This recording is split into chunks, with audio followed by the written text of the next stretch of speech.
జగన్నాథుని ఆలయం అనగానే ఆషాఢ మాసంలో జరిగే రథయాత్రే గుర్తుకొస్తుంది.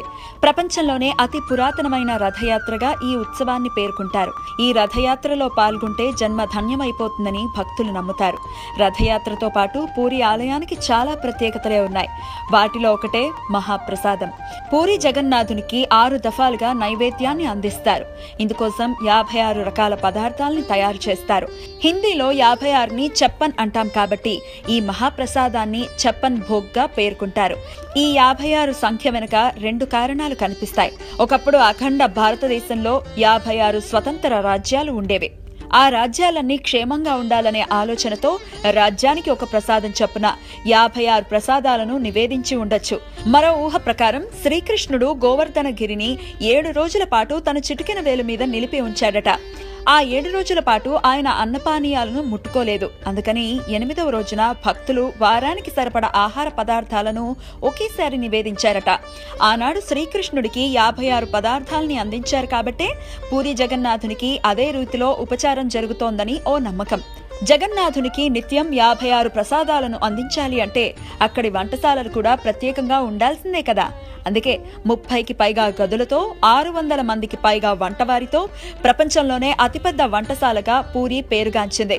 100, 1000 కాదు, రోజుకి 1,00,000 మంది భక్తులకు సరిపడా ఆహారాన్ని ఇక్కడ సిద్ధం చేయగలరు. ప్రసాదాన్ని వండేందుకు మట్టి కుండలనే పాత్రలుగా వినియోగించటం, వాటిని కట్టెల మీదే వండటం మరో ప్రత్యేకత. అలా వండిన పదార్థాలన్నీ ముందుగా జగన్నాథునికి నివేదిస్తారు. ఆ తర్వాత క్షేత్రపాలకురాలైన విమలాదేవికి నివేదిస్తారు. అటు తర్వాత వాటిని భక్తులకు అందుబాటులో ఉంచుతారు. ఆలయానికి ఈశాన్యంలో ఉండే ఆనంద్ బజార్ అనే ప్రదేశంలో భక్తులకు ఈ ప్రసాదాలను అందిస్తారు. పూరిలో ఇలా 56 ప్రసాదాలను నివేదించే ఆచారం ఎప్పటినుంచి మొదలైందో తెలియదు కానీ దానికి విశేష ప్రచారాన్ని తీసుకువచ్చింది మాత్రం ఆదిశంకరులని చెప్తూ ఉంటారు. ఆలయంలో నివేదించిన పదార్థాలతో భక్తుల కడుపు కూడా నిండాలనే తలంపుతో ఆయన మధ్యాహ్నం వేళ ఛత్రభోగ్ అనే ఆచారాన్ని ఆరంభించారట. అప్పటినుంచి ఈ ప్రసాదాలు కేవలం ఆలయానికి వచ్చిన భక్తులకే కాదు, పూరి చుట్టుపక్కల పేదలకు కూడా ఆకలి తీరుస్తున్నాయి.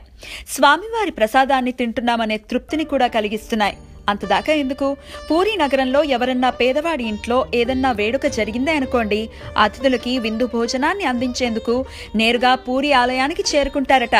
మహాప్రసాదం గురించి ఇంత విన్నాక ఇందులో ఏ పదార్థాలు ఉంటాయో తెలుసుకోవాలని అనిపించక మానదు. పాయసం, పరమాన్నం, కిచిడి, పాలకూర, కొబ్బరి లడ్డు, కోవా లాంటి రకరకాల పదార్థాలు ఎలాగూ ఉంటాయి.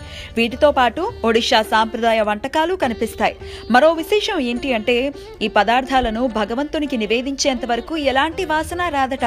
కానీ ఆ జగన్నాథునికి నివేదించిన వెంటనే అన్ని పదార్థాల నుంచి ఘుమఘుమలాడే సువాసనలు వెదజల్లుతాయట. ఇవి జగన్నాథుని మహాప్రసాదానికి సంబంధించిన విశేషాలు. అయితే ఏడాది పొడవునా ఇవి భక్తులకు అందుబాటులో ఉంటాయనుకోవటానికి లేదు. రథయాత్రకి ముందు ఓ 21 రోజుల పాటు మహాప్రసాదాలు చెయ్యరు. ఆ సమయంలో జగన్నాథునికి జ్వరంగా ఉంటుందని భక్తుల నమ్మకం. మిగిలిన సమయంలో ఆలయానికి చేరుకునే భక్తులు అటు జగన్నాథుణ్ణి దర్శించుకుని ఇటు ఆలయ ప్రసాదాన్ని ఆరగించి తృప్తిగా ఇళ్లకు చేరుకుంటారు.